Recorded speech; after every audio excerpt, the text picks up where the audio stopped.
उत्तर प्रदेश के बहराइच जिले के महसी क्षेत्र में दुर्गा प्रतिमा विसर्जन जुलूस के दौरान दो गुटों के बीच झड़प में एक व्यक्ति की मौत हो गई।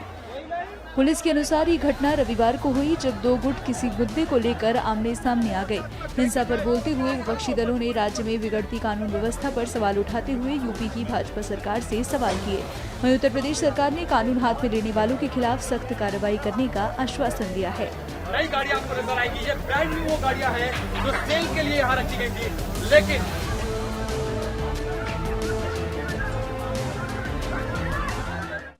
बहराइच में जो कल हुआ, अभी तो रामनवमी में सारे हिंदू मुसलमान मिलकर उसको सेलिब्रेट कर रहे थे।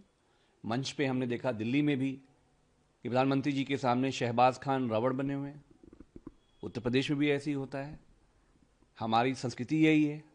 लेकिन विसर्जन के दिन जो इसकी हाईजैकिंग होती है दंगाइयों के जरिए, उसका एक फॉर्मेट है।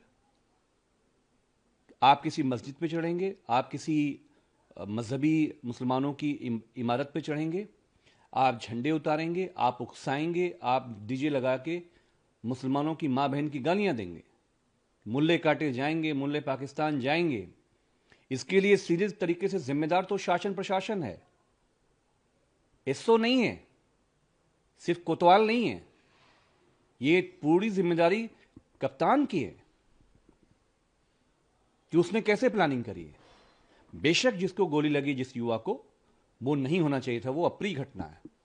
और जो दोषी है उसके खिलाफ कड़ी से कड़ी कार्रवाई कानून के दायरे में हम भी कहेंगे कि होनी चाहिए। लेकिन इस नाम पे हम जानते हैं आप जो करने वाले हैं बहराइच में।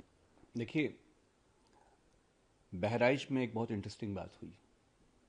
जब भेड़िया आया, उसके डर से सर्व समाज एक हो गया था। क्या हिंदू, क्या मुसलमान, क्या दलित, क्या पिछड़ा, क्या ठाकुर, क्या ब्राह्मण। ये जो एकता थी लखनऊ के लोगों को पसंद नहीं आई। अब ये हुआ कि भेड़िए के खिलाफ जो एकता बनी है, उस एकता को तोड़ा कैसे जाए। ये एकता भी अच्छी नहीं लगती कि रामनवमी में हिंदू मुसलमान पात एक मंच पे कैसे हैं।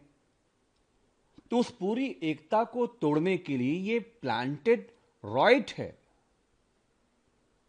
कि कुछ फ्रिंज ग्रुप जाएंगे, मुसलमानों को उकसाएंगे, उनको सड़क पर लाएंगे, उनकी मस्जिदों को आप तोड़ेंगे, शहीद करेंगे, आप उनकी मां बहन को गालियां देंगे, फिर उधर से कोई अप्रिय घटना होगी और फिर शासन प्रशासन कहेगा अब हम निपटेंगे।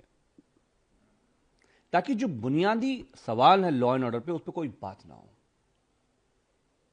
तो एकता जो है राजा को अखर गई कि भेड़िए के खिलाफ जो बहराइच की एकता बनी थी, ये एकता बन कैसे गई और विसर्जन में ये कामयाब हो गए। किसी भी जाति धर्म का जुलूस हो, चाहे वो मंदिर की तरफ से निकल रहा हो, चाहे मस्जिद की तरफ से निकल रहा हो, सभी जाति धर्म के लोगों में कुछ असामाजिक तत्व होते हैं जो माहौल को बिगाड़ने की कोशिश करते हैं।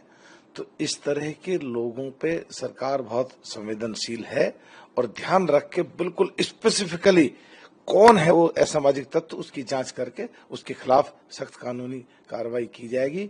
और जो लोग माहौल को खराब करने की कोशिश करते हैं, माहौल को खराब नहीं करने दिया जाएगा। देखिए, कानून से किसी को भी खिलवाड़ करने की इजाजत नहीं है। जो भी दोषी होगा, जांच चल रही है, कड़ी कार्रवाई होगी। स्थिति सामान्य है और दोषियों की पहचान की जा रही है। मुख्यमंत्री ने भी सख्त निर्देश दिए हैं और जो पुलिस वाले उनके ऊपर भी कुछ कहा हाँ, है। जो भी अगर अनुशासन का पालन करवाने में यदि पुलिस के अधिकारी कर्मचारियों पर भी लापरवाही पाई गई तो उन पर भी कड़ी कार्रवाई। विपक्ष लॉ एंड ऑर्डर को लेकर कह रहा है कि इसका देखिए, विपक्ष के पास कोई एजेंडा नहीं है। हमारी प्रतिबद्धता है कि हम लॉ एंड ऑर्डर को मेंटेन करेंगे, हर स्थिति में लोगों को कल्याणकारी कानून व्यवस्था वाला राज्य की सरकार प्रदान करेगी।